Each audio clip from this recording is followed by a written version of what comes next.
आचार्य महाराज को साइटिका की बीमारी थी, वो सो नहीं पाते थे। तो आचार्य गुरुवर उनके सिर के नीचे अपने हाथ का तकिया लगा करके उनको नींद लाने की कोशिश करते थे। कभी कभी आधा घंटे के बाद उनको थोड़ी सी नींद लगती थी, और थोड़ी सी नींद लगती तो थोड़ी शांति की अनुभूति होती थी। ये सब कार्य प्रतिदिन होता रहता था। एक दिन एक श्रावक इन कार्यों को देखते देखते संवेदनशील हो गया। उसने सोचा ये विद्यासागर जी महाराज रोज अपने हाथ को गुरु महाराज की सिर के नीचे लगाए रखते हैं 2-2, 3-3 घंटे तक, तो आखिर इनके हाथ में भी कुछ दर्द तो होता होगा। तो वो एक लकड़ी का तकिया बना करके लाए, और लकड़ी का तकिया बना करके आचार्य महाराज से बोले, महाराज आप इसके ऊपर सिर रख करके सो जाया करो तो आपको थोड़ी नींद लगेगी। तो आचार्य महाराज ने कहा, करे भाई तुम चूक गए थोड़े से, ये लकड़ी का है, चुभेगा, तुम्हें मखमल का तकिया लाना था। तो वो चुभता नहीं। उनका उत्तर सुन करके उस श्रावक चुप हो गया।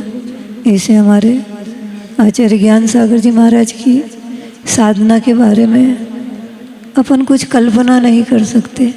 उनकी अलौकिक साधना थी, उनका जीवन अलौकिक था, उनका जीवन स्वाभिमान से युक्त था। वो किसी के सामने हाथ नहीं फैलाते थे।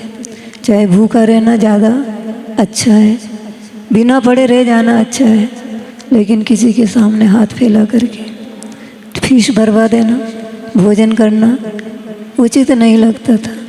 इसलिए वे बनारस में गंगा के तट पर तौलिया बेच करके जितना पैसा आता था उन पैसों से गुड़ और चने खा करके कॉलेज की पढ़ाई करते थे।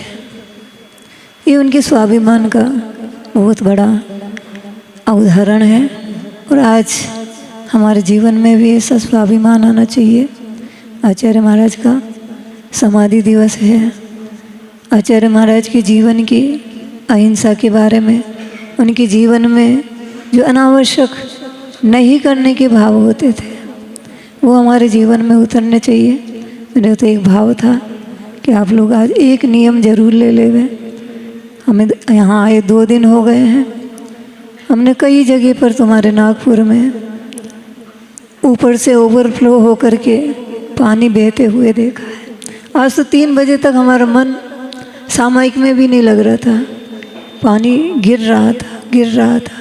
3 बजे से 6 बज गए, वो पानी गिरता हुआ बंद नहीं हुआ। कहाँ से गिर रहा था? किसी एक घर में मोटर चलाई होगी, किसी ने चला करके सो गया होगा, सो पानी गिरता ही रहा। कल हम जंगल गए, रास्ते में भी मिला था, मंदिर गए वहाँ पर भी मिला था। हमारे देश में सबसे ज़्यादा कमी पानी की है, और हम सबसे ज़्यादा दुरुपयोग पानी का करते हैं। हम सदुपयोग करें। सच कह रही हूँ, एक नियम ले लेना कि तुम्हारे घर में जब भी मोटर चले, ओवरफ्लो हो करके पानी यदि बाहर आ जाए और बहने लगे तो दूसरे दिन नमक मत खाना। दूसरे दिन नमक नहीं खाओगे तो तुम्हारे घर में कभी भी ये घटना नहीं घटेगी कि पानी ओवरफ्लो हो करके निकले। एक एक बूंद में असंख्यात त्रसजीव होते हैं। हम देश के नागरिक हैं, हमारे ऐसे ऐसे स्थान हैं जहाँ पर आदमी पानी के बिना तड़प रहा है, तड़प करके मर रहा है, और हमारे यहाँ पानी है तो हम पानी का इस प्रकार दुरुपयोग कर रहे हैं। नाली में बहा जा रहा हमारा पानी, हम इसका ध्यान रखें। अगर कर सकते हो तो बहुत अच्छा, नहीं कर सकते हो तो बाज़ार में मशीन मिलती है, 100, 200, 300 रुपये में मिलती होगी।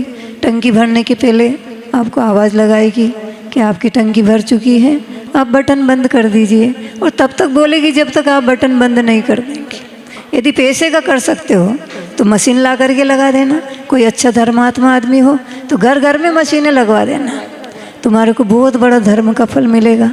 और पैसे का नहीं कर सकते हो तो सबसे सस्ता नमक है, सबसे कम खाते हैं हम अपन भोजन में, शरीर के लिए वो जहर का काम करता है। इसलिए यदि ओवरफ्लो हो जाए तो तुम लोग नमक का त्याग कर देना, ताकि हमारे घर में ये हिंसा बच जाए, हम पानी का रक्षण कर पाएँ, हम अपने देश की सेवा कर पाएँ, हम अपनी मानवता का निर्वाह कर पाएँ।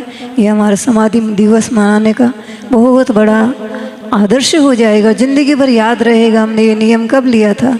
आचार्य ज्ञान सागर जी महाराज की समाधि दिवस जब हमने पूज्य आचार्य महाराज के सानिध्य में मनाया था, तब हमने नियम लिया था। दोनों काम सिद्ध होंगे। 9 बज चुके हैं तो भी मैंने समझ लिया, इसके लिए मैं क्षमा चाहती हूँ। वैसे तो मैं आचार्य महाराज का ही सुनना था, लेकिन फिर भी आचार्य महाराज की आज्ञा थी, इसलिए मैंने ये बोल लिया। आप अपने जीवन में इस पानी का ख्याल जरूर कर रखें। कल जल है तो कल है, नहीं तो जीवन समाप्त हो जाएगा। सबके जीवन में सुख शांति है। महावीर भगवान की जय। आचार्य गुरुवर श्री समय सागर जी महाराज।